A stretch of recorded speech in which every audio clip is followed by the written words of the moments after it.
चलिए शुरुआत करते हैं आज की न्यूज़पेपर की। पहली न्यूज़ है हमारी देशद्रोह से रिलेटेड। बहुत ही ज़्यादा न्यूज़ में रहता है आजकल।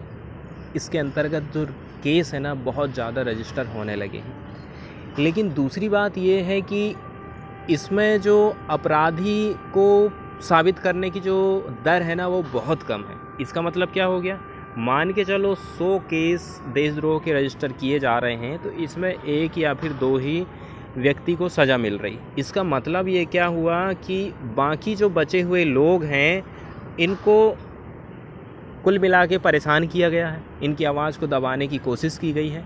इसका मतलब तो यही है कि आईपीसी के जो 124 नंबर की धारा है, इसका मिसयूज़ बहुत ज़्यादा हो रहा है। तो इसी के चलते चलते सुप्रीम कोर्ट की क्या राय है, इस बात को आज हम इस न्यूज़ में डिस्कस करेंगे, वो भी डिटेल से। सबसे पहले हमें धारा 124 को समझना होगा कि ये क्या है, इसमें क्या बात कही गई है।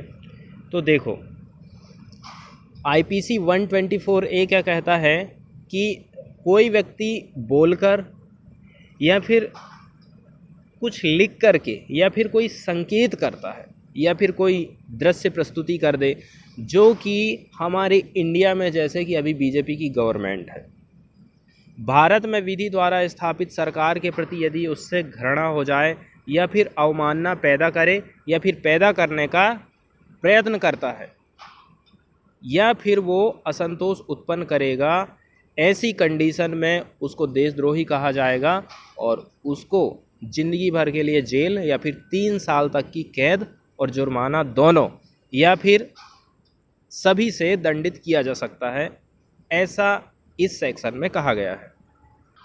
अब इसमें सबसे बड़ी प्रॉब्लम ये खड़ी हो जाती है कि इसमें जो शब्द यूज़ किए गए हैं ना, जिस हिसाब से इसको परिभाषित किया गया है, वो बहुत उलझाने वाली हैं, एकदम लपेटने वाली बात है। इसी के चलते चलते लोगों को फंसा दिया जाता है। जो भी सरकार की आलोचना करें, एक पार्टी दूसरे पार्टी के खिलाफ़ यदि बोलती है तो उस पार्टी के मेंबर के खिलाफ़ ये केस लगाया जा सकता है, चाहे वो स्टूडेंट हो, राइटर हो, कोई पत्रकार हो, जर्नलिस्ट हो, ऐसे लोगों को इस केस में फंसाया जाता है। एक तरफ तो हम कहते हैं कि संविधान हमें बोलने की आज़ादी देता है, लेकिन दूसरी तरफ जब कोई व्यक्ति सरकार की आलोचना कर देता है तो उसके ऊपर धारा 124 से लगा दिया जाता है। देखो, राजद्रोह कानून के विरोधी अक्सर ये दावा कर रहे हैं कि आईपीसी की धारा 124A के अनुच्छेद 19 के तहत प्राप्त स्वतंत्रता के अधिकार के विरुद्ध है, और जबकि आईपीसी 124A जेल में डालता है लोगों को यदि कोई भी ऐसे बोलता है। अनुच्छेद 19 का कहता है स्वतंत्रता के अधिकार की बात करता है, फ्रीडम ऑफ स्पीच हम कह सकते हैं। नियम नंबर 1A की बात करें ना, तो सभी व्यक्तियों को बोलने और अभिव्यक्ति की आज़ादी है। अब आते हैं हम न्यूज़ की तरफ। यही बात है कि कई दिनों से सुप्रीम कोर्ट में ये बातचीत चल रही थी कि सुप्रीम कोर्ट इस सेक्शन को आईपीसी 124 को रिव्यू करेगा। इसमें जो बातें हैं वो सही हैं कि नहीं हैं, कितनी सही हैं, कैसा इसका यूज़ हो रहा है, वो सारी बातें सुप्रीम कोर्ट के मन में पहले से आ रही थी। आज यहाँ के जो सीजेआई हैं, जो कि जब से आए हैं तब से कहा जाए ना तो बहुत बढ़िया काम इन्होंने करा है, ये बात तो मानना पड़ेगा। इनका कहना है कि ये जो उस समय का जो कानून है, ये आईपीसी 124 जिसको राजद्रोह का कानून कहते हैं ना, अंग्रेज़ों के ज़माने का है, जब अंग्रेज़ क्रांतिकारियों की आवाज़ को दबाने का काम करती थी। 1870 में पहली बार इस कानून का उन्होंने यूज़ किया था बाल गंगाधर तिलक के ऊपर और महात्मा गांधी को जेल में डालने के लिए, ताकि ये लोगों को आज़ादी के लिए खड़ा ना कर दें हमारे खिलाफ़ में, लोगों की आवाज़ को दबाने के लिए। तो यही बात इनका कहना है कि जब देखो, अब आप खुद सोचिए ना, अंग्रेज़ों ने ये कानून लाए थे, ब्रिटेन में आज ये कानून ख़त्म हो गया है। न्यूजीलैंड में भी ये कानून लागू किए थे अंग्रेज़ों ने, लेकिन न्यूजीलैंड ने इस कानून को ख़त्म कर दिया। तो 75 साल हो गए हैं आज़ादी के हमारे, इसके बाद भी ये हमारे देश में कानून आज भी क्यों मौजूद है? सीजेआई का यही कहना, चीफ जस्टिस और जो हमारे इंडिया है एनवी रमन्ना, उनका ऐसा कहना, क्योंकि ये जो लॉ है ना, इसके माध्यम से गवर्नमेंट लिबर्टी को क्रश करती है। इसीलिए इन्होंने कहा था कि 75 साल होने के बाद भी ये आज भी कानून है क्यों, इसको आपने रिव्यू क्यों नहीं करे, इसको आपने ख़त्म क्यों नहीं करे, अभी तक आपने अच्छे अच्छे कानूनों को रिव्यू किया है तो इसको आपने क्यों छोड़ दिया। अब ये जो सेक्शन 124A है ना, ये तो इस प्रकार से ऐसी हो गई है कि आपने कारपेंटर को आरी दे दिए हैं to cut a piece of wood, लेकिन वो केवल एक ही लकड़ी को नहीं काटता है, जो केवल अपराधी उसी अकेले को नहीं काट रहा है, वो क्या काम कर रहा है, पूरे फॉरेस्ट को ही काटने का काम कर रहा है। मतलब जो भी सामने आ रहा है सबके ऊपर आप ये वाला कानून लगाते जा रहे हैं, ठीक है, इसलिए इसका मिसयूज़ बहुत ज़्यादा हो रहा है। अब किस प्रकार से इस कानून का मिसयूज़ हो रहा है, ये बातें भी हमें यहाँ देखने को मिलती है। जैसे कि जो सेंट्रल एंड स्टेट की जो लॉ इन्फोर्समेंट एजेंसी है ना, ये इसका यूज़ करती हैं ताकि जो डिसेंट है ना उसको साइलेंट किया जा सके। सरकार के प्रति यदि हमारे किसी नियम कानून को लेकर के असहमति है, चाहे वो CAA हो, NRC हो, 2 चाइल्ड की पॉलिसी हो, तो इससे यदि आप डिसेंट हो, असहमत हो, तो उसको साइलेंस करने का काम ये कानून के माध्यम से किया जाता है।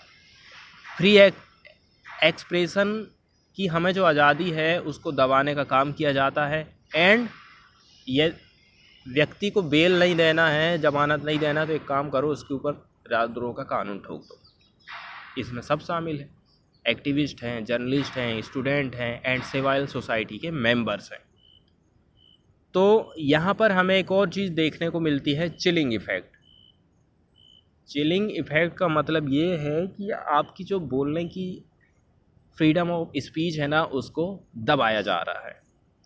इसमें केदारनाथ वाले जजमेंट की बात भी आती है, जिसमें ये जजमेंट दिया गया था कि देखो, यदि मेरे भाषण देने से, मेरे लिखने से जब तक कि पब्लिक हिंसा के लिए उतारू ना हो जाए, भड़काऊ इतना हो जाए कि लोग हिंसा में उतारू हो जाए, तब तक उसको सेडिशन का केस नहीं माना जाएगा।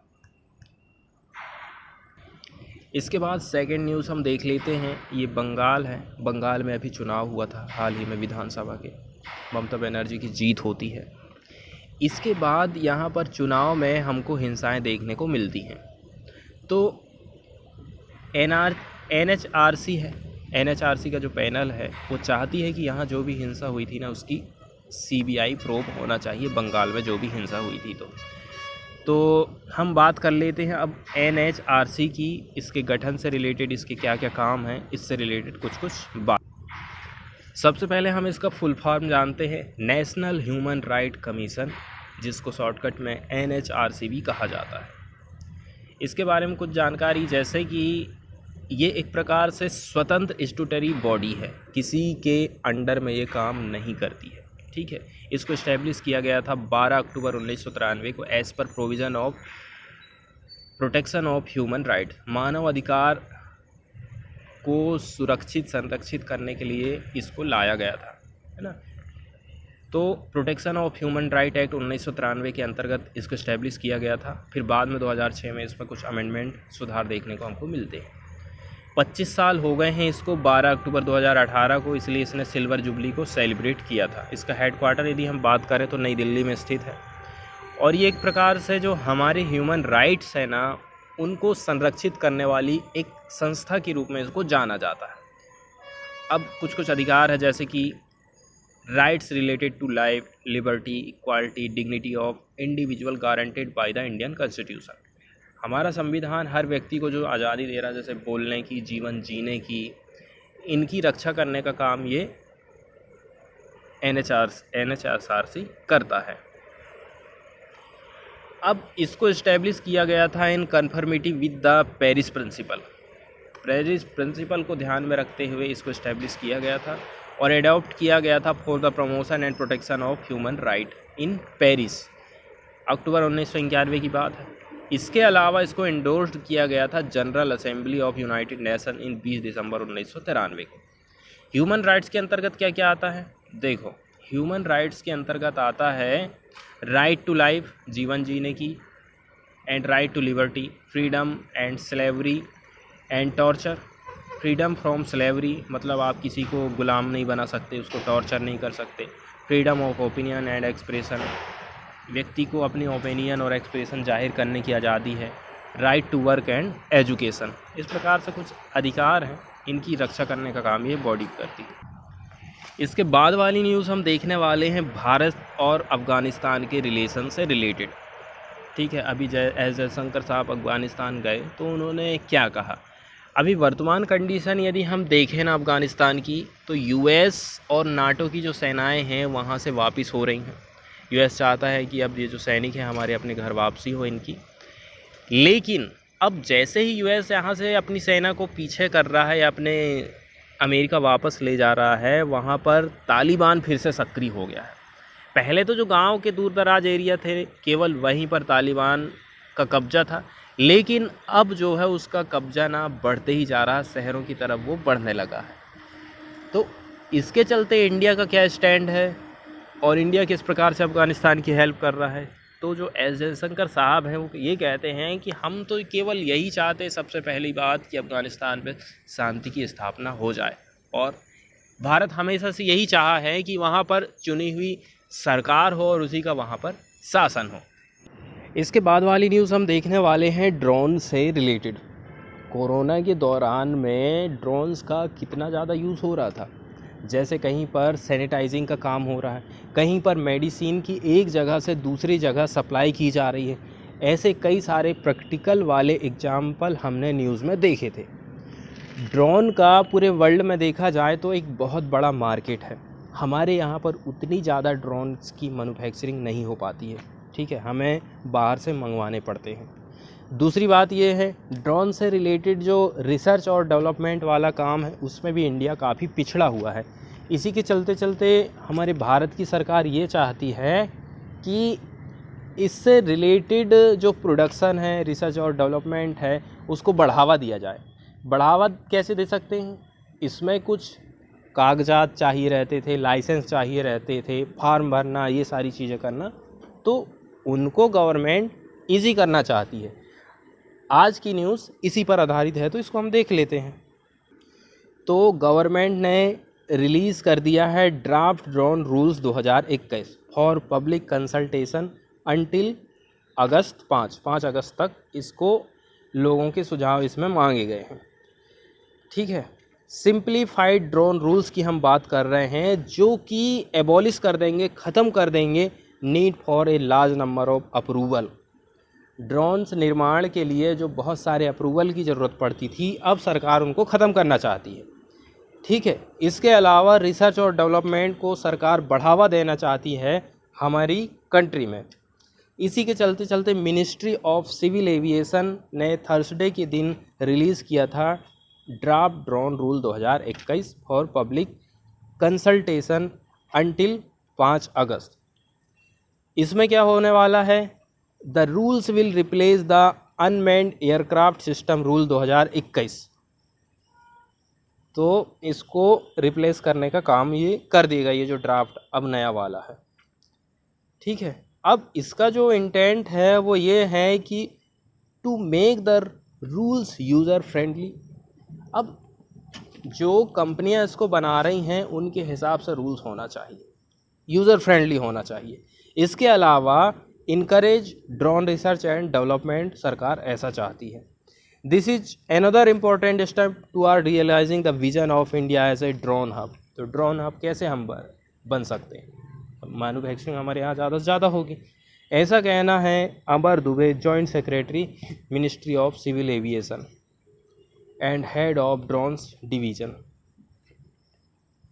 अब और क्या क्या चीज़ें इसमें सरल की गई हैं, जैसे कि the number of forms to be filled to seek authorisation before operating a drone. यदि आपको कोई ड्रोन को ऑपरेट करना है तो इसमें आपको 25 किस्म के फार्म भरने पड़ते थे। ठीक है, अब उसको 6 कर दिया गया है according to a statement issued by the ministry.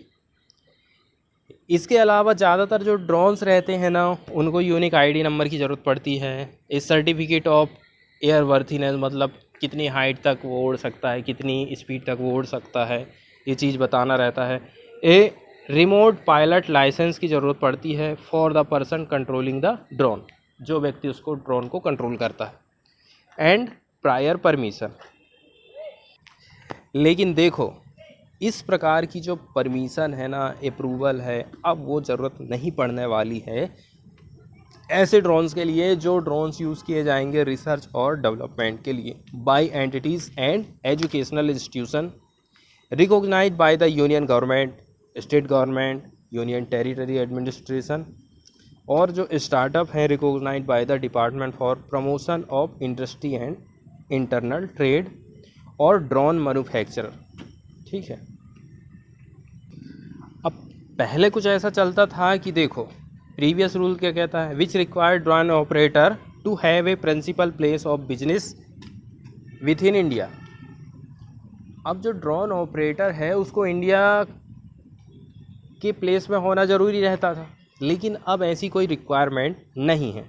अब कोई जो फॉरेन आउंड कंपनी है ना, रजिस्टर्ड इन इंडिया, वो भी रजिस्टर हो सकती है हमारे इंडिया में, नया रूल्स ये कहता है। इसके अलावा ड्रोन्स को सिक्योरिटी क्लियरेंस की ज़रूरत नहीं है बिफोर रजिस्ट्रेशन या फिर लाइसेंस इंश्योरेंस। इसके अलावा पहले जो सर्टिफिकेट है ना वो directorate general of civil aviation provide करता था, तो उसकी जगह पे quality council of India and certification entities authorised by it will issue airworthiness certificate for drones. अब इसके माध्यम से उनको सर्टिफिकेट प्रोवाइड किया जाएगा। पहले जो कि कौन करता था, DGCA करता था। इसके बाद फॉरेन वाले जो न्यूज़ हम डिस्कस कर रहे थे अफ़गानिस्तान और इंडिया के रिलेशंस है ना, उससे रिलेटेड यहाँ पर कुछ बातें हम देख लेते हैं। जैसे कि अफ़गानिस्तान के जो प्रेसिडेंट हैं उनका कहना है कि मिस्टर जयशंकर ने ये प्रॉमिस किया है कि वो हमें कुछ ह्यूमैनिटेरियन असिस्टेंट प्रोवाइड करेंगे, जैसे कि 1,50,000 टन गेहूं इंडिया फ्री गिफ्ट करेगा अफ़गानिस्तान को। अब यदि हम सोर्स की बात कर लें तो अकॉर्डिंग टू घानी government is conducting a review. अब वहाँ की जो सरकार है एक रिव्यू करना चाहती है कि तालिबान इतना आगे कैसे बढ़ते जा रहा है, हमारे पास सिक्योरिटी की इतनी व्यवस्था है, Afghanistan national defence and security forces है, इसकी जो मिलिट्री स्ट्रेटजी है हमें रिव्यू करने की ज़रूरत है। Which could see it shift tactic in dealing with Taliban that have claimed several key town और border check post areas in the last week. पिछले हफ्ते से देख रहे हैं कि तालिबान एकदम फटाफट कब्जा करते ही जा रहा है, इसीलिए अपनी जो मिलिट्री वाली स्ट्रेटजी है उसमें कुछ रिव्यू करने की ज़रूरत है। अब ये जो मीटिंग है वो पहली मीटिंग है कब से, जब से कि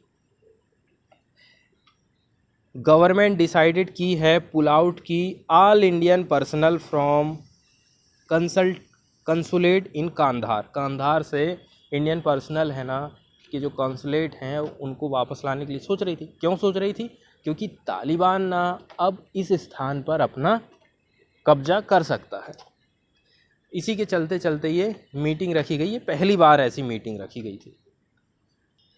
इसके बाद ये जो पिक्चर आप देख रहे हैं सारा भाई की, ठीक है, इनकी डेथ हो गई है, उसी से रिलेटेड ये न्यूज़ आई है। She played a crucial role in setting up several institution. तो हमारे यहाँ पर कई सारी ऐसी संस्थाएं हैं जिनको स्थापित करने में इन्होंने बहुत ही इम्पोर्टेंट भूमिका निभाई है, उसी से रिलेटेड ये न्यूज़ आई। तो सारा भाई जो है को फाउंडर रही थी of the renowned national institute of design, मतलब NID, कहाँ पर, Ahmedabad, and a pioneer of design education in India. Design से रिलेटेड जो एजुकेशन है उस मामले में ये एक प्रकार से कहना चाहिए बहुत ही फेमस पर्सन थी। इनकी डेथ हो गई है थर्सडे के दिन। She played a crucial role in setting up several other institution and contributed immensely in the field of art and architecture. Architecture के क्षेत्र में ये काम करते रही थी।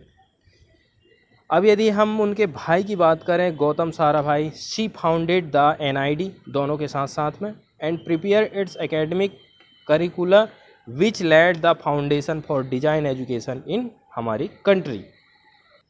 एक और आप ख्याति यहाँ पर देख लीजिए, another notable institution for both, ठीक है, ये जो सारा भाई हैं वो और उनके भाई हैं, ये इन्वॉल्व थे इन setting up was the calico museum. ये था वन ऑफ द इंडिया का मोस्ट फेमस प्राइवेट म्यूज़ियम रहा था। ये जो म्यूज़ियम था one of the textile mill था रन बाय देयर फादर। इनके पिताजी यहाँ पर टेक्सटाइल की मिल चलाते थे। Ambalal Sarabhai along with a range of other businesses in Gujarat. और ये जो म्यूज़ियम है वो इंस्पायर्ड हुआ था by doctor Ananda Kumar Swami who had suggested to Gautam to set up a textile museum since Ahmedabad known as the Manchester of the East। इसकी स्थापना की गई थी 1949 में और पंडित जवाहरलाल नेहरू ने इसका उद्घाटन किया था।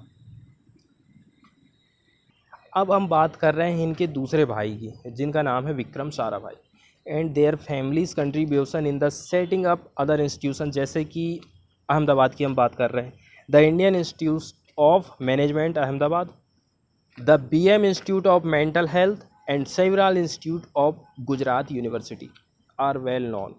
सभी इनके बारे में इतना जानते हैं।